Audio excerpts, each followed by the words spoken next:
LP, we cannot sit down and be killed one by one just because we want to run for election. Dr. Yunusa, Tanko. Welcome to the news and please subscribe to our channel. To get notified when we post hot juicy news updates, please click on the notification bell. In a recent interview, Dr. Yunusa Tanko, a spokesperson of the Labour Party, spoke extensively on the current challenges facing the Labour Party with regards to its members facing attacks and intimidations. Dr. Yunusa disclosed that the attacks on his party members has gone beyond the extent to which the national chairman described. He said there were sporadic shootings in Kara local government, Kaduna State. He listed names of some of the people allegedly killed in another local government area. He said it sounded the warning earlier from Lagos State, where they were being intimidated during registration, collection of PVC, and destruction of the billboards. Yunusa stated that the attacks on Labour and the obedient movements clearly show that the Labour Party is under siege because the Nigerian youths have shown support for P2B.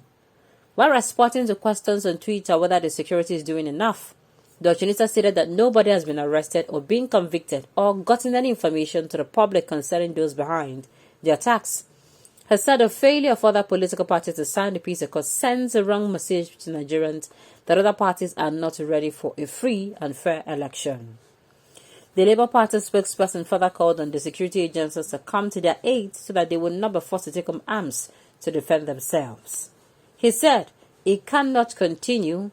We cannot sit down and be killed one by one just because we want to run for elections. We are out to rescue Nigeria, and in any way, those who are involved in the killing should know that they are actually digging their own grave."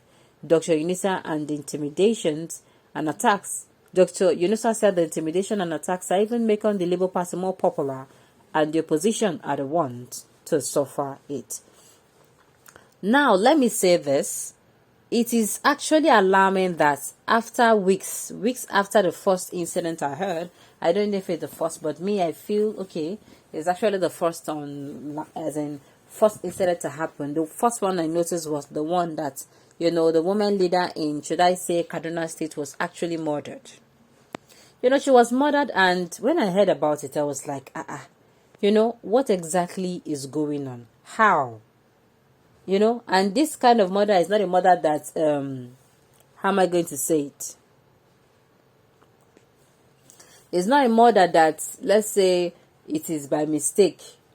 It's not like an error. Something happened and, it just happened. This one is not a murder. It is not. And as we are still hearing about that particular one, we heard another one. As if that one is still going, we heard another one as well. And the thing is, nobody is coming out to say who no they, who die, who no die. That's the most dangerous thing. They are not coming out to look at it because they are members of the Labour Party, the opposition. No, it's too bad. Amen, but APC especially is desperate to retain the power from the look of things. Now, if APC win the election again, the killing and bloodshed will not stop. Well, I don't think so. Sincerely, I'm not sure of whoever. Okay, it's one to God will not allow them. Those old parties are dead by God's grace. Well, we have to put some actions into it. Nigeria is evil. They want Nigeria to save lives. Army, police, DSS are all quiet and silent. If it was in the southeast, they will be first to tell it is the indigenous people of Biafra and the Eastern Security Network that are killing people. There's a secret plot to scuttle 2023 elections by the All Progressive Congress. Even Mr. President became adamant in the face of these challenges. This is because this is someone that promised to enthrone free and fair election but cannot curb pre-post-elections violence. The Labour Party should attack back if provoked. No one has monopoly over violence. And this is not what we want. You see this chaos? Hey, this exactly is not what we want to. Likewise, we cannot sit down and be killed one by one just because we want to live together and answer one country. Those are the people who wanted the power, are those being killed. Those two dead and clueless parties are desperate to win by all means. People should be aware of this now before voting. Okay, they're trying to scare people away from voting. The earlier una tell us what to do, the better.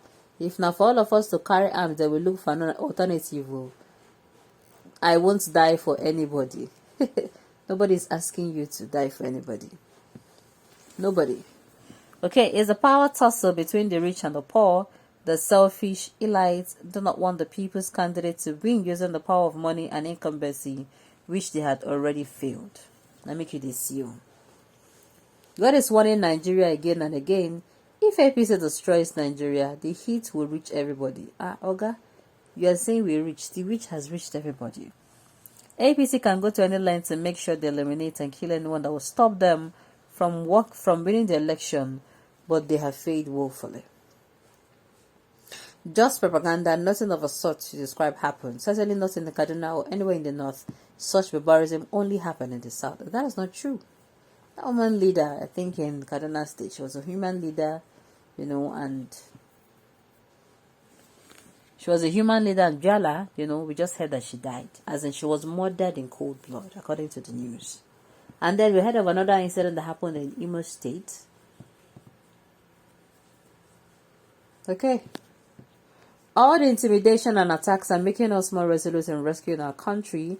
But frankly, these attacks are becoming more intense, and like I always tell the authorities concerned to take steps to stem the tide, because everyone has demon inside him or her that he is subduing. They should not allow those demons come out, because it is going to be very catastrophic. And no one is immune to violence, and nobody has the monopoly of violence. Okay, you never reach like that before you go to threaten fire and brimstone. You never reach like that at all. All the intimidation and attacks are making us more resolute in rescuing our country, but frankly, these attacks are becoming more intense. And like I always tell the authorities, okay.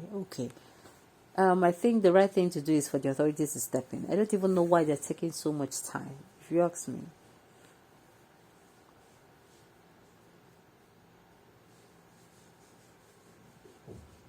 All right. Well, at the end of the day, you see this issue of killings. I am just hearing it now in this news that some people have not signed their peace treaty. They should sign it. That one is one of the criteria. So they should sign it too, so that, and we don't want to keep hearing that this thing happened and nobody's saying anything about it. The ones that have happened before, something should be done about it as well as. Okay. All right, on this note, you have come to the end of the news. We say thank you for tuning in to listen. Until I come your way next time, enjoy the rest of your day.